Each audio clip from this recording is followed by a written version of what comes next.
I am? What's my name? No idea. No idea! You guys saw me last week. My name is Emily. Yeah, my name is Emma. And do you guys remember what we talked about last week? Animals, reptiles. Yeah, reptiles, amphibians, invertebrates, and fish. Yeah. So we learned about animals. And today we are going to learn about two more. We are going to learn about birds and we are going to learn about mammals. But before we do that, we have a review. Who wants a review? You guys don't like reviews? No! Well, what if it's kind of in the form of a game? Then do you like that? Okay. So show me y'all's thumbs. I want to make sure everyone has at least one thumb to work with. Because we are going to use that thumb in our game.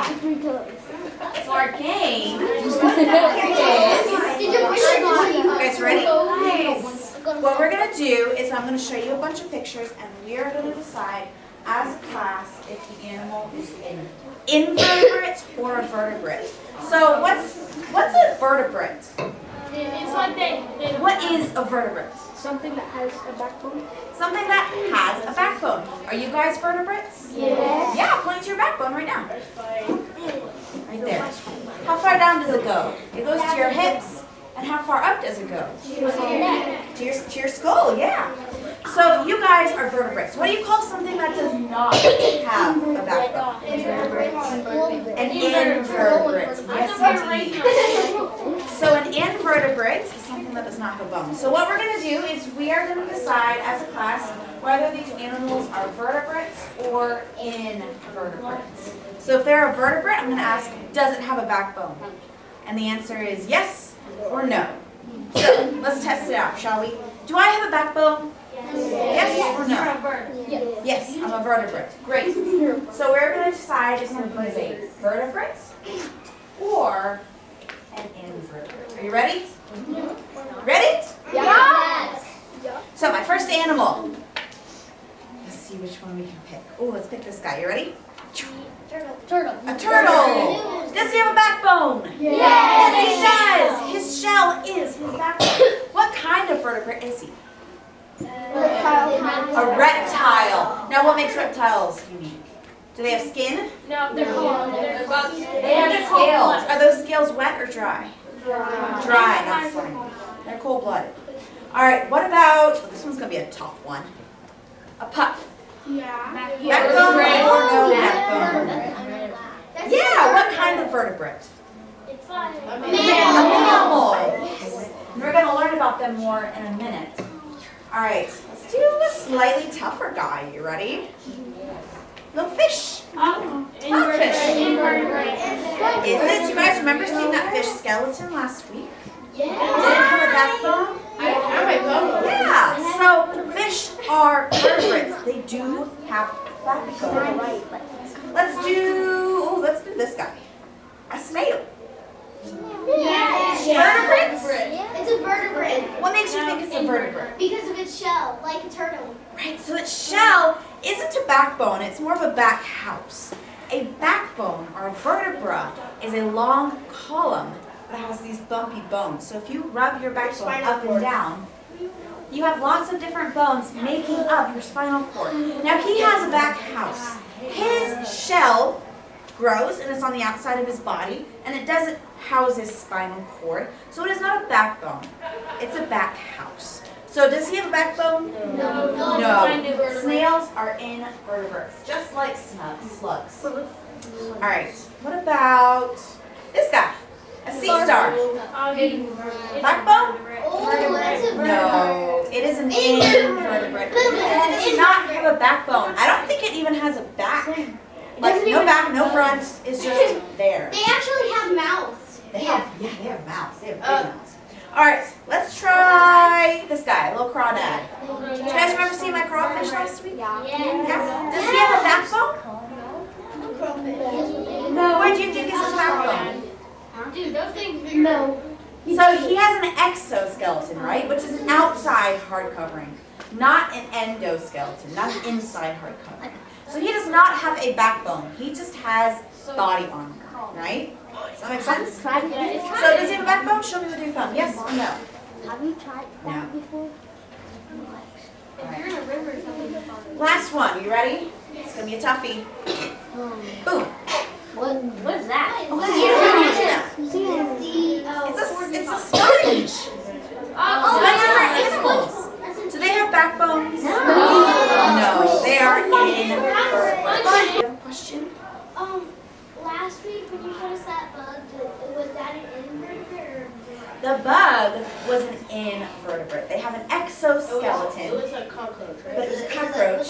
And insects, all bugs, they are invertebrates. So, good. I'm glad you guys understand now what a vertebrate and an invertebrate is. But we have a little bit more review. You ready? Vocab!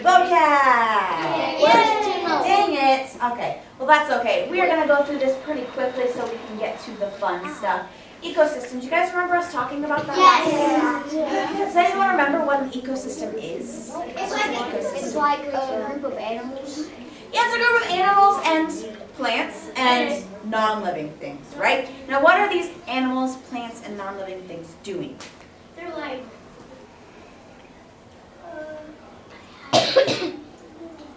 They're going like. What do you think? In a. They try to adapt to their new ecosystem of their house. Yeah, so an ecosystem, they are adapting and changing and interacting with each other. So in an ecosystem, that's a lot of things in nature working together to keep it all going. And so we talked about living and non-living things, right? What are the three kinds of living things? What's one of them? Humans. Humans, yeah, so animals. What else? Humans? Humans, animals, plants, Yeah. and fungus, right? And there are non-living things too. There's the ground, there's air, water, sunlight, yeah, all sorts of different non-living things. The building. So all those things work together in an ecosystem. And they have biodiversity. What is biodiversity? What is it? Different things in nature. Yeah, different kinds of life. Bio means life. So biology is the study of life. A biography is the writing about someone's life, right? So biodiversity is just different kinds of life. So narrative writing. And they have adaptation. You said that before. What is an adaptation? Adaptation is like animals and maybe humans adapt to the new place where they go. And it helps them do what? It helps them like survive. Survive. It helps them So an survive. adaptation exactly is a body part or behavior or anything that helps an animal survive in its environment, right?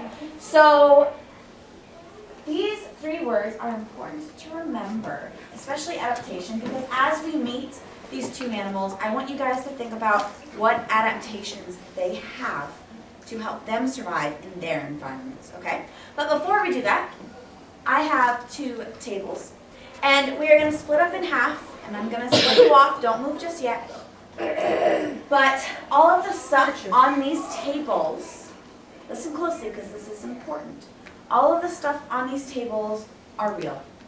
And a lot of it is fragile. What does fragile mean? Do you guys remember? What does it mean? Easy to break, breakable. So please be gentle. If you pick something up, use both hands. And not only are they fragile, but a lot of this stuff came from animals who have passed away. Now, we didn't hunt these animals. This stuff was either donated to us or found and scavenged or salvaged by us. So even though we didn't hunt them, we want to be respectful to them because they did donate their bodies to us to help learn. Does that make sense to you guys? Mm-hmm. Okay, great. So we're going to split you up in half, roughly. So I'll have you guys, you, and you start with mammals, and you guys start with plants.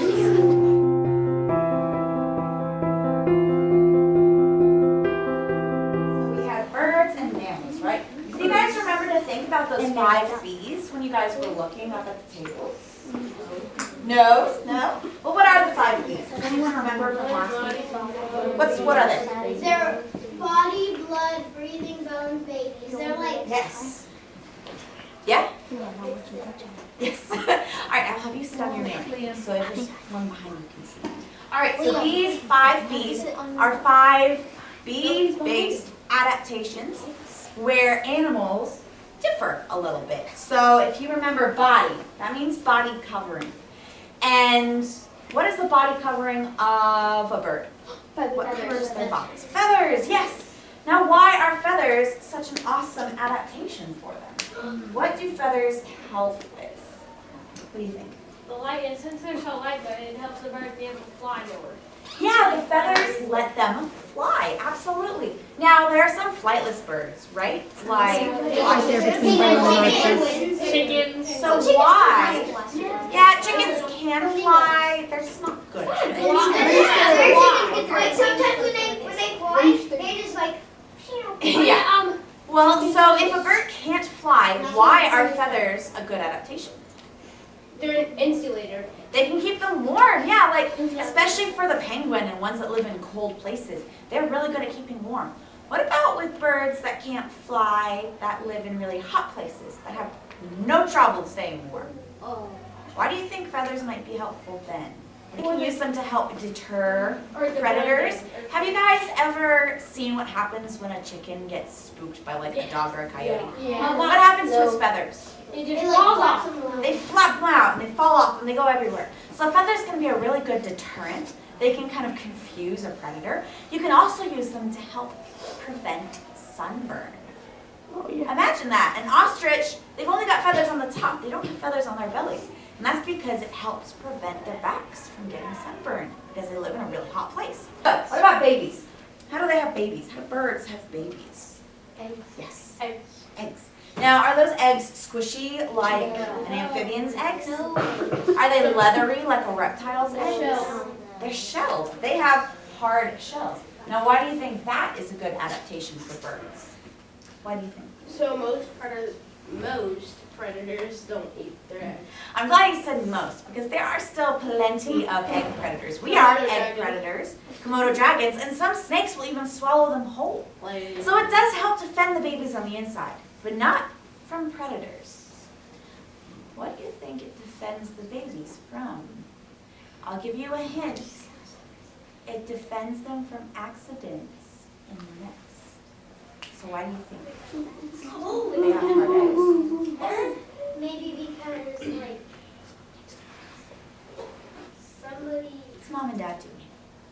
Oh, they're going to go fetch food and they're all alone.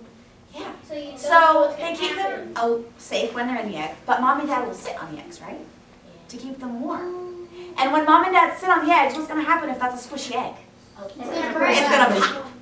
And so they have adapted to have hard shells so that when mom and dad roost on the egg, they don't squish their babies. Isn't that ingenious? And so those are our 5 B's for birds. How would you guys like to meet a bird? Yes. Yes, we would love In that. order to meet this bird, I have a couple of requests. My first request is everyone kind of scooch in together in the center of the carpet. I need more room to Once you are comfortable, eyes on me. When you're comfortable, put your finger on your nose.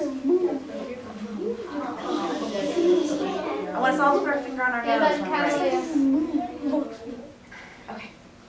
So, my requests are that we keep our voices off and our bodies still unless I ask or offer you to ask questions. What should you do if you have a question? Show me. Yes.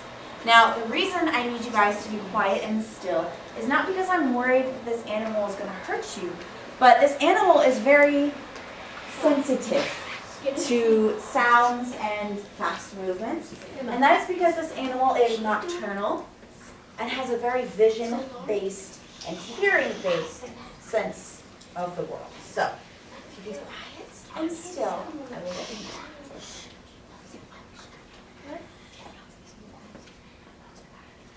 So this is my animal. I'm going to take him out of the box.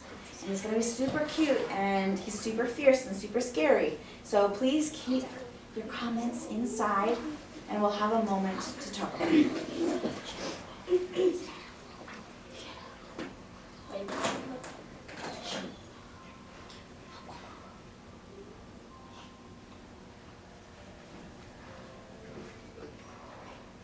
So this is Ash. your voices off and body still. I'll come around so you guys can see. So this is Ash. He is an eastern screech owl. And these guys are incredibly common. I'm gonna walk around you guys, say where you are. This is just so everyone gets a chance to see them up close. So eastern screech owls are one of the most common kinds of owls that we get here. These guys are so common. I'm just gonna show the camera really quick. These guys are so common that they say for as long as you live in the Blue Ridge Mountains, you will never be more than 100 meters away from one of them. But you won't know it because they are small and they are absolutely masters of camouflage. And owls like to stay quiet. Why do you think they stay quiet? Raise your hand if you want to guess. Why do you think they stay quiet? They stay quiet so predators don't come after them. Yeah, so even though these guys are predators, they're not apex predators. What is an apex predator?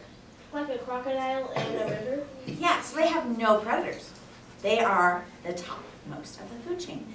Now these guys, they are predators, which means they do eat meat and they hunt for it. But other animals can eat them too, like larger birds, dogs, coyotes, and they stay quiet to avoid predators. But they also stay quiet to do what? Why do you think they otherwise stay quiet? Give you a hint, it has to do with them being predators. Oh, in case like a mouse or something comes by with the light. Yeah, so they stay very, very quiet so that their prey can't hear them either. And because they're nocturnal, quietness is really, really important. Is it easy to see in the dark? No. Even with absolutely massive eyes like he has, which let in a lot of light, he still can't see the best. And other nocturnal animals sometimes don't put much effort into their eyes at all. They in fact have amazing hearing. Let's avoid clicking at him because it's not going to make him worry. So his hearing is so incredibly good that he can hear every one of your heartbeats right now. He, from the top of a tall poplar tree, can hear the heartbeat of the mice 20 feet below. And that is how he finds his food. And that's why I asked you to stay quiet, because he has a very sensitive hearing, and all owls do. And so loud noises startles him. And he's used to hearing my voice, but if I were to suddenly shout at him, he would get very upset. So thank you for being so quiet. I really appreciate it. Do you guys have any questions on him? Not a story, a question. Yes, not stories, just questions for now. I have time for 5. Is he one of those owls that turns Yes, so I want you guys to do an experiment with me. I want you to sit straight and keep your bodies completely still except for your head. And move your head in one direction and see how far you can go. In one direction. How far can you go? all the way to see me go through? Just moving your neck, not your torso. Just your neck. How many degrees is that? Like 90. That's because you have 7 bones in your neck. Most birds have 10, which means if they start facing forward, they can look directly behind themselves without moving their torso at all. Owls have 14, which means they can turn their head 270 degrees. If they start by facing you, they would be able to turn their head all the way around and look at you. And they can do that in both directions. So they can't go in a full 360, but they can go 270 in 2 directions so fast that it looks like a full 360. And he can, but I am not going to try and make him because I try not to force them to do anything they don't want to do. So I can do my best to encourage him to look behind him, but I can't make him do anything. It's not the most comfortable thing for them to go all the way around, so they don't usually do that.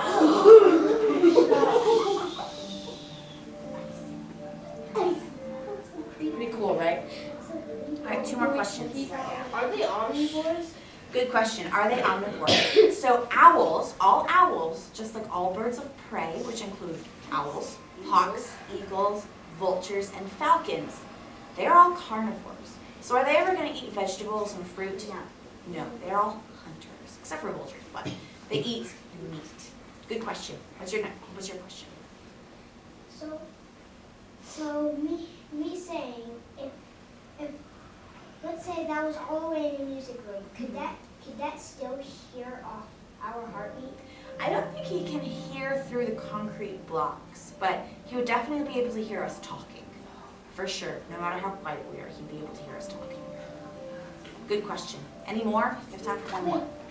Do you have another one? Yeah. Okay, go for it. So, like, how really good is their hearing? How quiet does it get? Can it be lower than a decibel?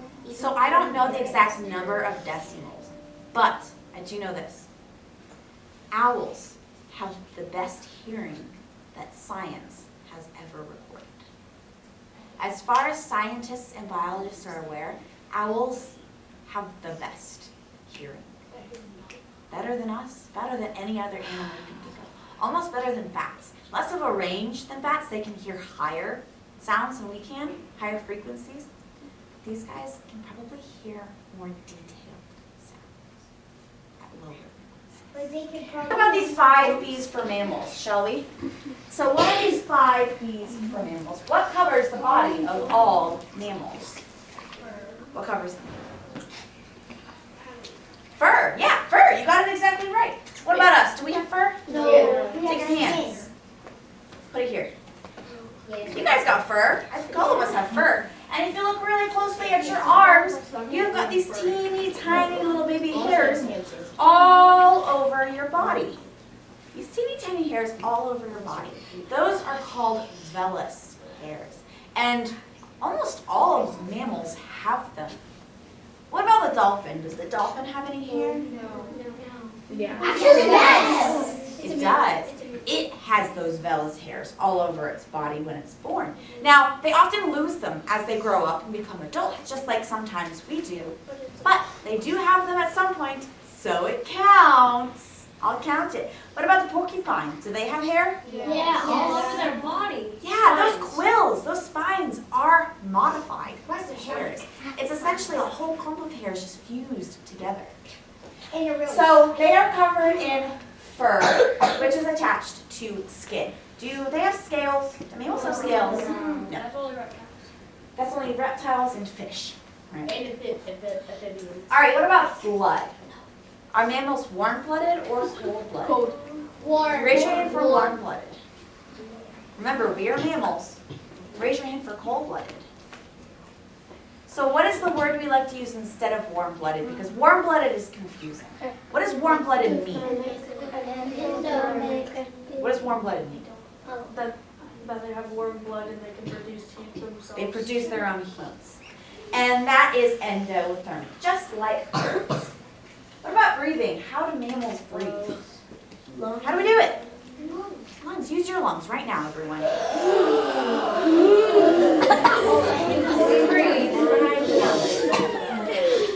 What about bones? Do we have bones? Yes. Does every mammal have bones? Yes.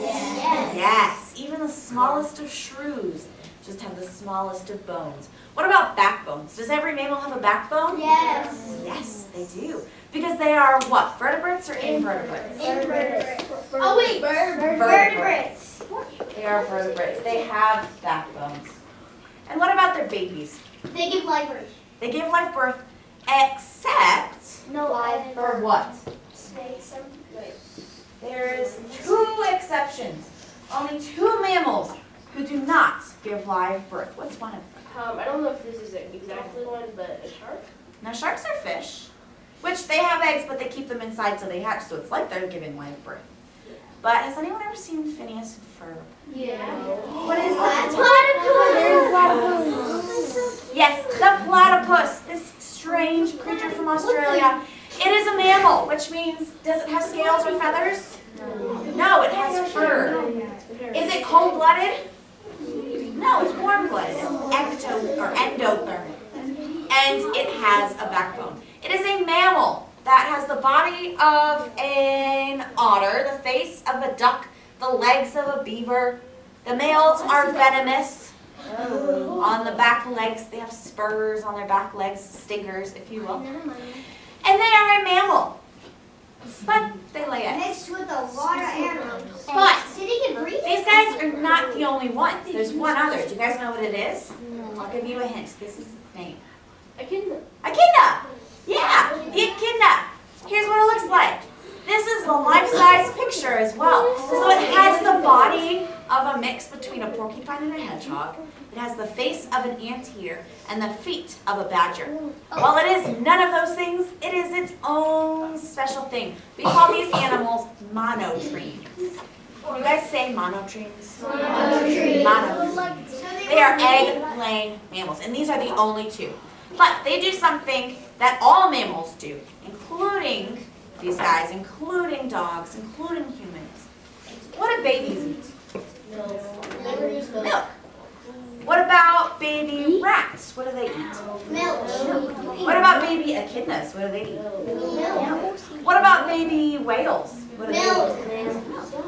So what is something that all mammals have in common that nothing else They does? drink milk. They produce milk for their babies. Now that is something that every single mammal does. But humans, we are unique when it comes to our milk-eating prowess. Would you like to know the ways that humans are unique? You don't? Okay, all right, so humans are the only mammals that can continue to drink milk as an adult. If you give a grown-up cow's milk, it's gonna get sick, right? Only baby cows can drink it. And humans are the only ones who can as adults sometimes. Now, a lot of us can't, but some of us can. And that's something that makes us unique. We are also the only species of mammal that can drink milk from another species. We drink goat. We drink goat's milk, we drink cow's milk. In some cultures, well, soy milk is different, it's from a plant, I mean from an animal. Some cultures will drink horse milk as well. Can you guys imagine going to the grocery store for like dolphin milk? No. Or rat's milk? I would.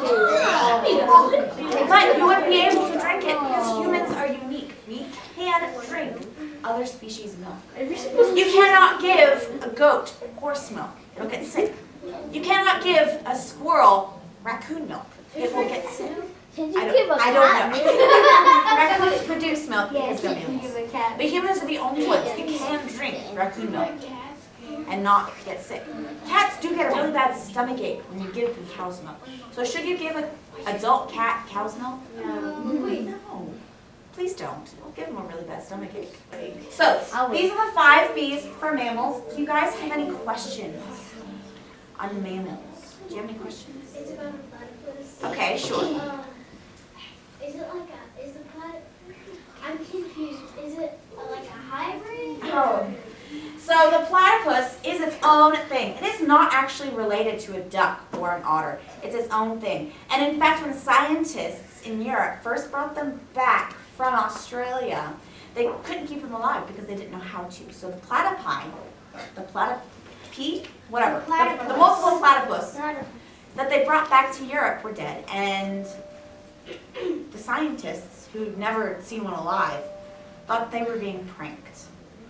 They thought, oh yeah, this guy just took an otter and sewed a duckbill on it. Like, that's not a real thing. But they were wrong. Eventually they were able to bring back a live platypus, and the scientists in England finally realized that these were in fact real animals. So these are their own thing. The cool thing about animals that live in isolation from everything else is they tend to grow into strange shapes as they evolve. Have you guys ever seen anything like a kangaroo before? Yeah. Besides other animals that live in Australia? You seen a kangaroo in South America? A kangaroo in Africa? No. You'll see them in the wilds in Australia.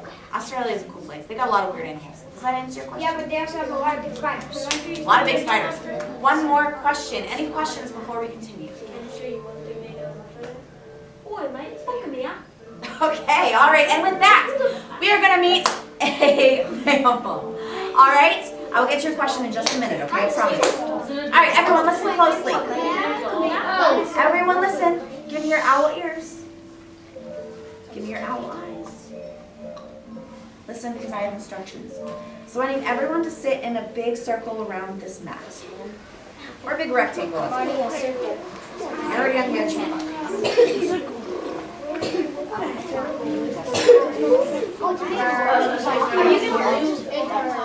Alright, I need everyone to scooch back. If there's not enough room for everyone, keep scooching back until there is.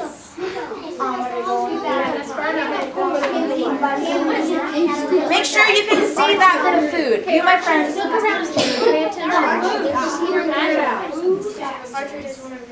Archer, you can go get beside Cameron, or you can get beside Kevin. You are not sitting in the center of the circle. It's not happening. Here, how about you guys scooch back a little, make room for him.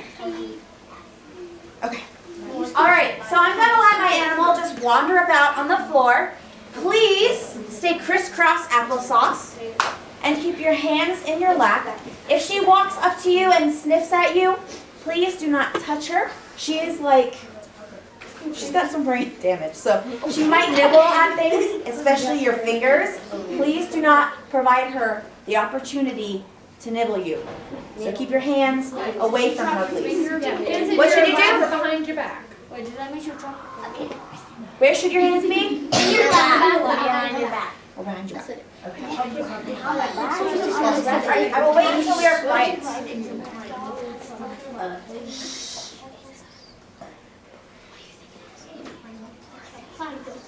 So, we were talking about Australia. And Australia has a lot of strange animals, including the kangaroo and the koala. Now, those are examples of marsupials. What's a marsupial? What's a marsupial? Does anyone know? What do they have? Come on, y'all. Backbone. Oh, wait, no. What do they have that other mammals don't? They have a pouch. A pouch. Exactly. And so the animal that I have for you guys today is also a marsupial. It is the only species of marsupial in North America, although there are plenty in Australia and South America. Now, again, if she walks up to you, should you touch her? No. No. What's his name? I will answer all your questions before you have a chance to ask them. You just listen. So this is hers. This is Tilia. And she is a Virginia possum. Now we're going to kind of just let her wander. Now if your voices are off and your ears are on, I'm going to answer your questions before you have a chance to ask them. All right? So Tilia here is a Virginia possum, which means she is a marsupial, and she is native to the area where we are right now. And Virginia possums are the only marsupial in North America. So are you going to be finding kangaroos out in the wild here? No. Why does it? So possums have pouches, and they are born very, very early in their life stage. And possum babies are born about the size of jelly beans. And they have to crawl into the pouch on their own.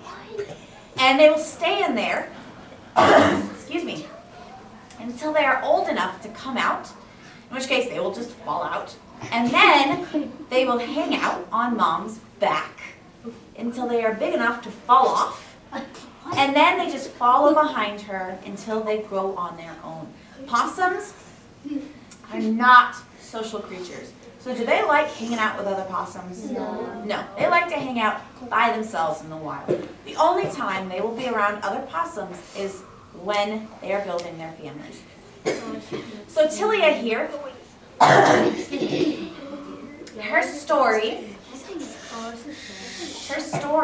is a sad story, but it's got a happy ending. Would you guys like to still hear it? Yes. Okay, so listen closely. Tilia was, unfortunately, just like many other possums, in a car crash. And Tilia here, unfortunately, they didn't know if she'd survive. So somebody was kind enough to go and check on her, see if she was alive, and she was. So they took her to a wildlife hospital. Now, should you guys ever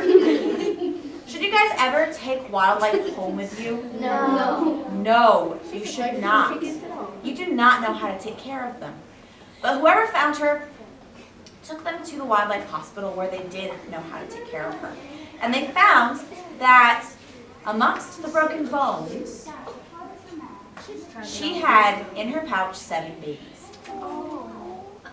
And they weren't sure if they were going to survive because they were really, really small. They were jelly bean babies. They were just born. And unfortunately, when a mom gets into an accident like that, it's not often that all the babies survive. But Tilia here was strong and brave, and she was able to finish raising all 7 of those babies. And they were all released successfully back into the wild. So as far as we know, she could be a grandma possum. We don't know. Once those babies are in the wild, we kind of just leave them alone to let them live their lives. And so she is fine, all of her babies are fine, and now she can act as an animal ambassador for her species. Isn't that wonderful? Give her a round of applause.